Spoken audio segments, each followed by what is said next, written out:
శుభవాస్తు YouTube channel ప్రేక్షకులకు స్వాగతం. ఇది తూర్పు సింహద్వారం. ఆగ్నేయంలో చూడండి, బాత్రూమ్ కట్టారు, మెట్లు కట్టారు, ఆగ్నేయం పెరిగింది. ఆగ్నేయంలో గోడ కూడా కట్టారు. ఇది ఈశాన్యంలో ఖాళీగా వదిలారు. ఇలా ఈశాన్యం ఖాళీగా వదిలితే అనేక ఇబ్బందులు అవుతాయి. వీళ్ళకి కూడా అనేకమైన ఇబ్బందులు కలిగినాయి. ఏమి ఇబ్బందులు కలిగినాయో ఒకసారి ఆయన మాటల్లో వినండి.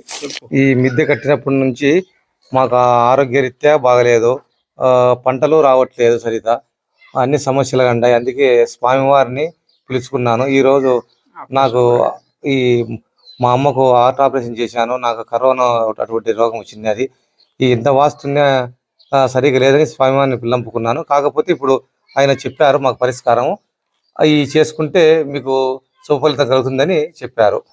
చూడండి, దీనికి పరిష్కారం చాలా సింపుల్. చాలా వీడియోల్లో మీకు చెప్పి ఉంటాను, కానీ ఇంకా ఎలా చేయాలని మెసేజ్లు పెడుతూనే ఉన్నారు. వారి కోసం అక్కడ లోపల గోడ ఎంత ఉందో అంత మందంతో ఇక్కడ ఒక 3 అడుగుల హైట్తో గోడ కట్టేది.